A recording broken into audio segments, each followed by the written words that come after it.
আসসালামু আলাইকুম ভিউয়ার্স, চলো খাই বাংলাদেশ আপনাদের সবাইকে স্বাগতম। কেমন আছেন আপনারা সবাই? আমি আল্লাহর রহমতে আপনাদের দোয়ায় ভালো আছি। বরাবরের মতো চলে আসলাম নতুন আরেকটি রেসিপি নিয়ে।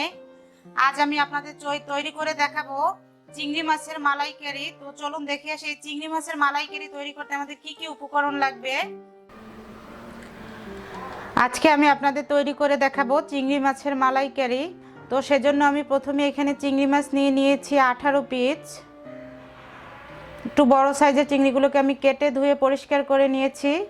আর এই যে উপরের স্কিনটাকে আমি ফালাইনি, এটাকে ধুয়ে আমি পরিষ্কার করে নিয়েছি। এখন আমি চলে যাব, এটাকে একটু ম্যারিনেট করব। আমি দিয়ে দিচ্ছি হাফ চা চামচ পরিমাণ হলুদের গুঁড়া,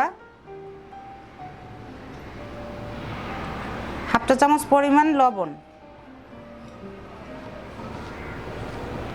এটাকে একটু ভালো করে হাত দিয়ে মেখে নিব।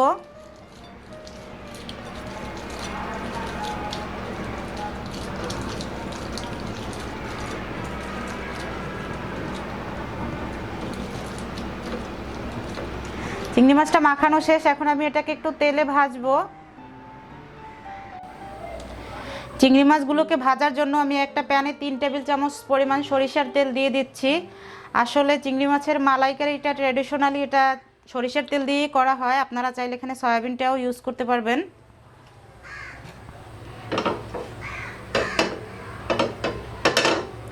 এখন আমি চিংড়ি মাছগুলোকে দিয়ে দিব।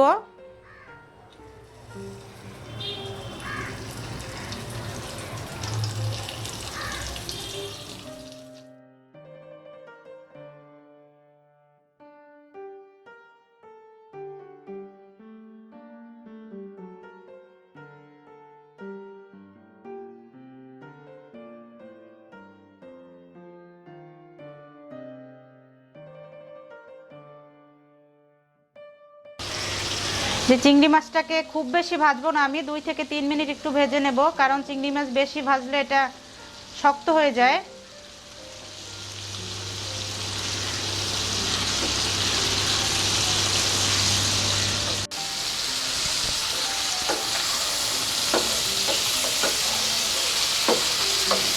যে আমার চিংড়ি মাছটা 2 মিনিট ভাজা শেষ, আমি এখন এগুলোকে তুলে নিব।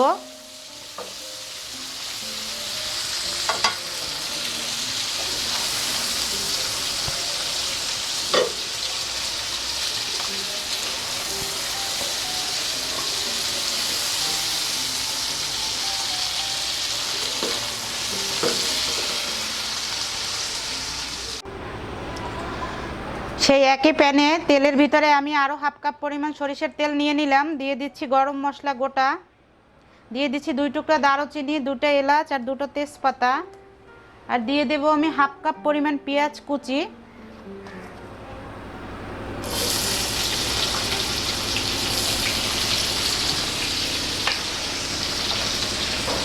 এখন পেঁয়াজটাকে আমি বেরেস্তা কালার করে ভেজে নিব।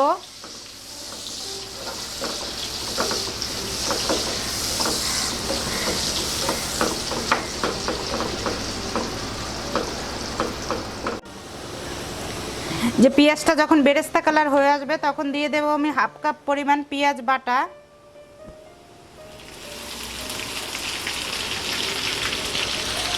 এটাকে আমি ভালো করে নেড়ে মিশিয়ে নিব। সাথে দিয়ে দেব 2 টেবিল চামচ আদা বাটা, 2 টেবিল চামচ রসুন বাটা।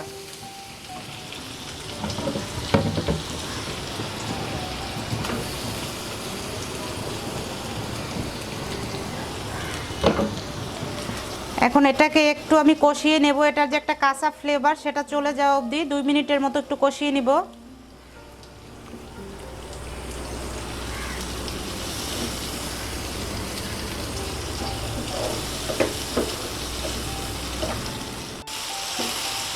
এখন আমি গুঁড়ো মশলাটা অ্যাড করব। দিয়ে দিচ্ছি লাল মরিচের গুঁড়া 1.5 টেবিল চামচ পরিমাণ, জিরা ধনিয়ার গুঁড়া দিয়ে দিচ্ছি 2 টেবিল চামচ পরিমাণ। আর চিংড়ি মাছে যেহেতু আমি লবণ দিয়ে ভেজেছি তাই লবণটা বুঝে দেবেন। স্বাদ মতো দিয়ে দিচ্ছি লবণ। দিয়ে দিব হাফ কাপ পরিমাণ নারিকেলের দুধ। আমি এখানে কোনো পানি ইউজ করব না এটা রান্না করতে।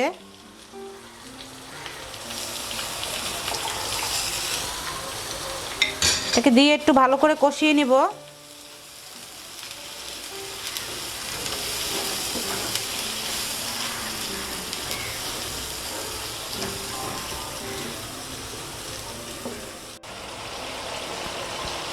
যে দেখতেই পাচ্ছেন যে আমার মশলাটা অলরেডি কষানো শেষ। আমি এখন চিংড়ি মাছগুলোকে অ্যাড করে দিব।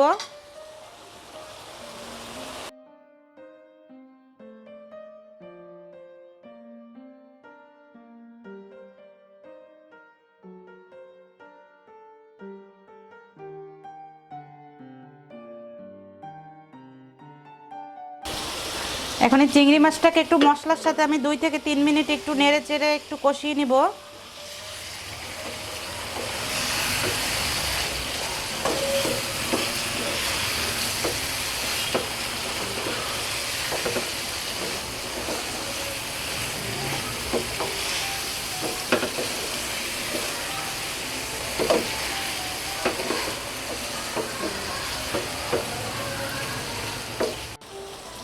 যে আমার চিংড়ি মাছটাও কষানো শেষ। আমি এখন দিয়ে দিচ্ছি 3 কাপ পরিমাণ নারিকেলের দুধ। আসলে নারিকেলের দুধটা আপনারা যে যার মতো যতটুক পরিমাণ অতটুক বুঝে দিবেন। আমার চিংড়ি মাছের পরিমাণটা একটু বেশি, সেজন্য আমি একটু নারিকেল দুধের পরিমাণটাও বেশি দিলাম। এখন আমি এটাকে একটু নেড়ে ভালো করে মিশিয়ে নিব।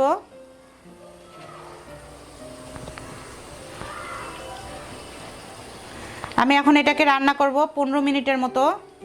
তো ফিরে আসছি 15 মিনিট পরে। যে দেখতে পাচ্ছেন যে আমার মালাইকারির গ্রেভিটা অলরেডি ঘন হয়ে আসছে। আমি এখন দিয়ে দিচ্ছি 1 চা চামচ পরিমাণ চিনি। এটা আপনারা চাইলে দিতেও পারেন, আবার চাইলে নাও দিতে পারেন। আর দিয়ে দিচ্ছি সামান্য টেস্টিং সল্ট।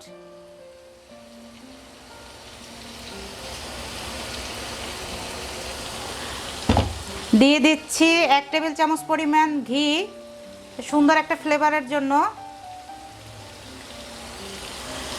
আর দিয়ে দিচ্ছি আস্ত কাঁচামরিচ 4টা, এটা থেকেও খুব সুন্দর একটা ফ্লেভার আসবে। এখন একটু আমি নেড়ে চেড়ে সব কিছু মিশিয়ে নিব।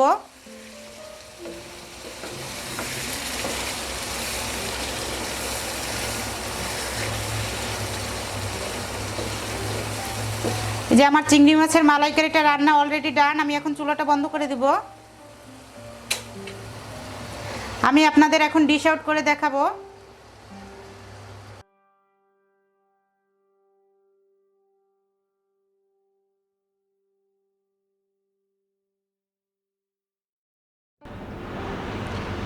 যে আমার তৈরি হয়ে গেল ভীষণ মজাদার ও সুস্বাদু চিংড়ি মাছের মালাইকারি।